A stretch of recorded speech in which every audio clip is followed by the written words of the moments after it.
हाँ बच्चों, कक्षा 9th में विषय विज्ञान के अंदर आज हम अध्याय 5 में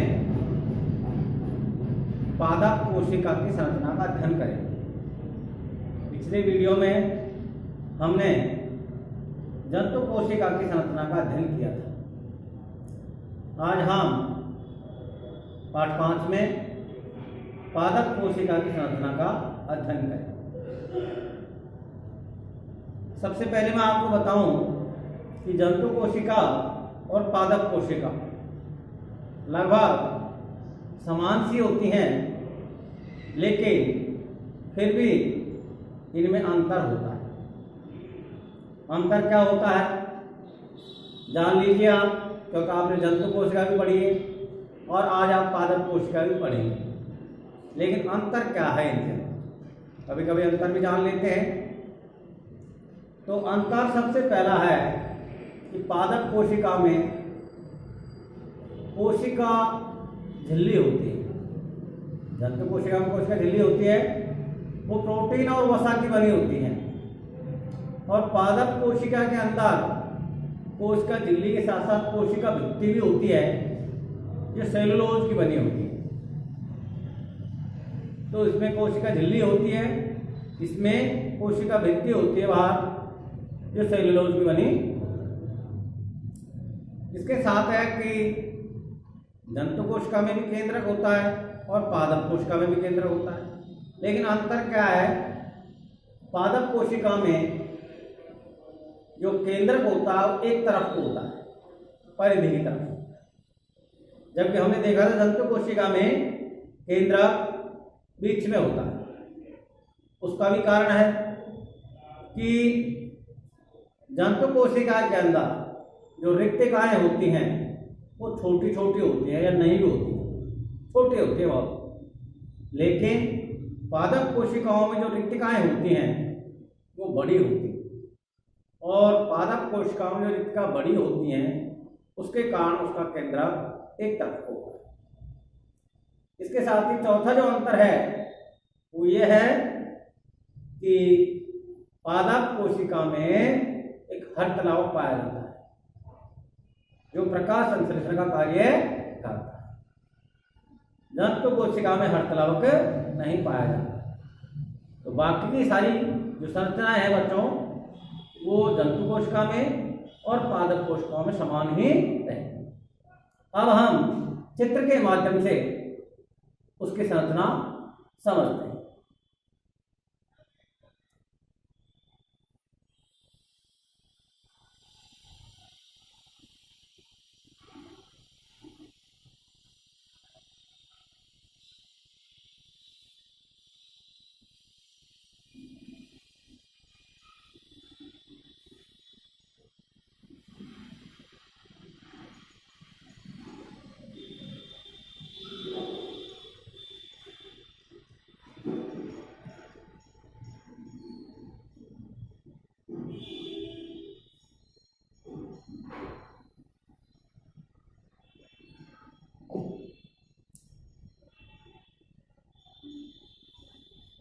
ये इसकी कोशिका भित्ति होती है बार बार, जो आपको मैंने अभी बताया कि सेलुलोज की बनी हो। ये इसके बार बार पादप कोशिका में कोशिका भित्ति होती है। इसके अलावा केंद्रक में वही संरचना होती है, केंद्र में केंद्रिका होती है। केंद्रक में कोशिका द्रव्य भरा होता है।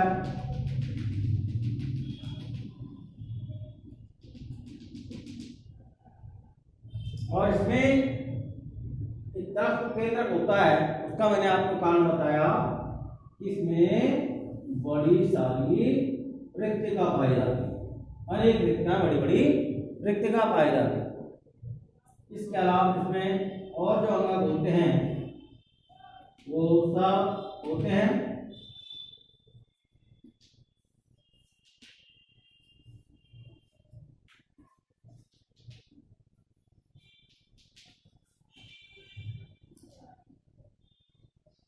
ये है कोशिका भित्ति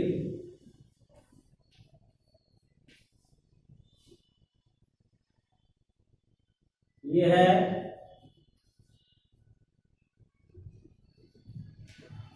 केंद्रक, ये केंद्रक,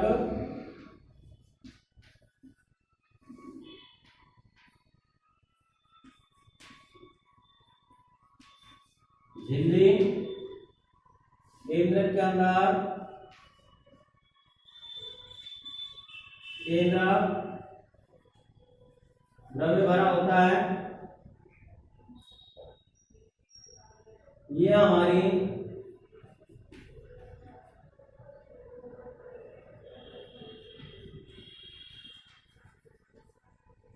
मृत्तिका, इसी के साथ में अब इसमें प्लाज्मा झिल्ली भी होती है, जो अंदर होती है।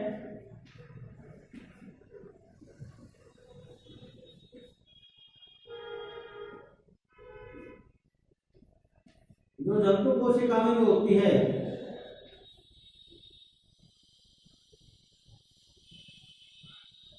प्लाज्मा झिल्ली एक कोशिका भित्ति जंतु कोशिका में नहीं होती है। गाल्गी उपकरण होता है जो इसमें भी होता है।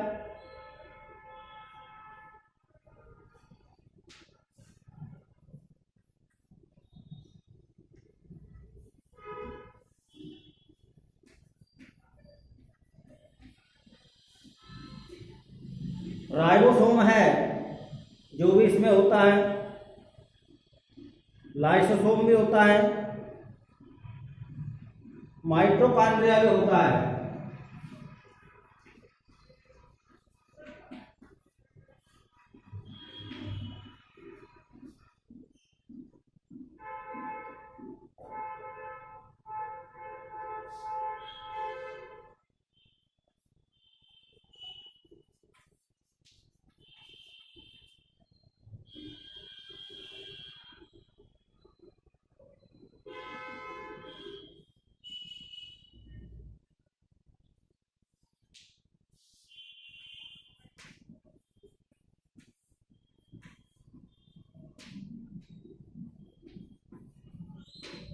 जो भी संरचनाएं हमने जंतु कोशिका में पढ़ी थी, वो लगभग सारी संरचनाएं सब पादप कोशिका में पाई जाती हैं। अंतर मैंने जो बताया आपको, वो केवल अंतर होता है जिसका हमको ध्यान रखना है।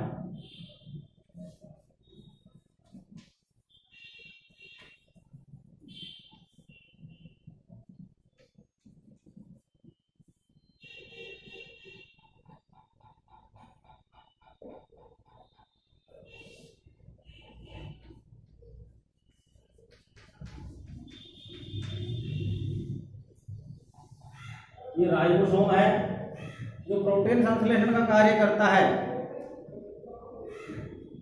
प्लाज्मा झिल्ली आपको बताई, केंद्र के झिल्ली आपको बताई, गाल्गी उपकरण बताया, बाह्य कोशिका भित्ति आपको बताई, और माइटोकॉन्ड्रिया, राइबोसोम, कोशिका द्रव्य, ये सारे पादप कोशिका के अंग हैं। इसकी संरचना कोई स्थायी नहीं है, जैसे मैंने बताई, किताब में बनाई, कैसी भी संरचना हो सकती है, निश्चित कोई संरचना नहीं होती। तो बच्चों, आज हम पादप कोशिका की संरचना का अध्ययन कर रहे हैं।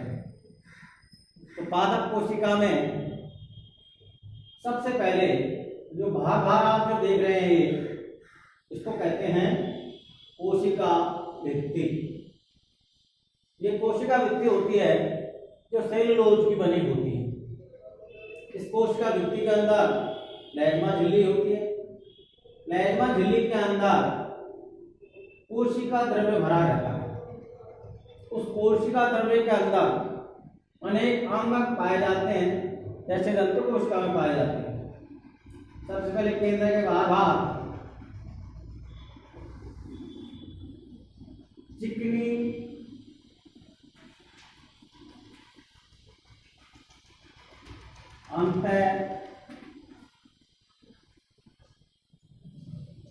प्रद्रव्यजालिका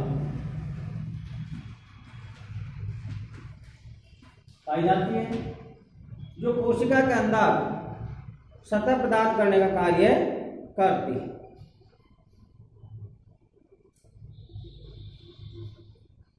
इसके बाद में इस चिकनी अंदर प्रद्रव्यजालिका पर दाने के रूप में राइबोसोम पाए जाते हैं, जो प्रोटीन संश्लेषण का निर्माण करते हैं। इसी प्रकार गाल्गी उपकरण पाया जाता है। रिक्तिकाएं पाई जाती हैं, जो बड़े बड़े आकार की होती है। इसके साथ ही कोशिका में माइटोकॉन्ड्रिया पाया जाता है, जो ऊर्जा प्रदान करने का कार्य करता है। तो अनेक अंगकों का अलग अलग कार्य है, और जब से इलेक्ट्रॉन सूक्ष्मदर्शी की खोज हुई है, उसके बाद में ही इन अंगकों को पहचाना गया है और इनमें डिफरेंट किया गया है, अंतर किया गया है। उससे पहले इतनी सारी संरचनाओं की हमारे वैज्ञानिकों को और हमको कोई जानकारी नहीं थी, लेकिन जब से इलेक्ट्रॉन सूक्ष्मदर्शी की खोज हुई है, उससे छोटे छोटे संरचनाओं को जान करके और आप शायद प्रोजेक्टर पर दिखाया जा सकता है। फिर से आप समझ लीजिए बच्चों, जंतु कोशिका और पादप कोशिका में क्या अंतर होता है। जंतु कोशिका और पादप कोशिका में किताब में अंतर नहीं दिया हुआ है। जंतु कोशिका की संरचना दी है, उसके अंगक दिए हैं, पादप कोशिका की संरचना दी है, उसके अंगक दिए हुए हैं। लेकिन जब हमने दोनों चीजें पढ़ ली तो हमसे कोई क्वेश्चन कर सकता है कि जंतु कोशिका और पादप कोशिका में क्या अंतर होता है, लिखिए। तो आसान सी बात है कि जंतु कोशिका में कोशिका झिल्ली पाई जाती है, जो प्रोटीन और वसा की बनी होती है। पादप कोशिका में कोशिका भित्ति पाई जाती है, जो सेलुलोज की बनी होती है। जंतु कोशिका के अंदर केंद्रक मध्य में होता है, जो कोशिका का कंट्रोल। लेकिन पादप कोशिका में केंद्रक मध्य में न होकर के और एक तरफ को होता है। एक तरफ को इसलिए होता है क्योंकि जंतु कोशिका में तो जो रिक्तिकाएं होती हैं वो या तो छोटी होती हैं या फिर नहीं के बराबर होती हैं, लेकिन पादप कोशिकाओं में रिक्तिकाएं बड़ी पाई जाती हैं, और इन बड़ी रिक्तिकाओं के कारण केंद्रक एक तरफ को हो जाता है। इसलिए इसमें केंद्रक परिधि की ओर होता है, भित्ति की ओर होता है, क्योंकि इसमें रिक्तिकाएं बड़ी पाई। इसके अलावा जंतु कोशिका में हरित लवक नहीं पाए जाते, और पादप कोशिकाओं में प्रकाश संश्लेषण के कारण हरित लवक पाए जाते हैं। और इसके बाद में जो तारक काय है, जो इन सब में पाया जाता है।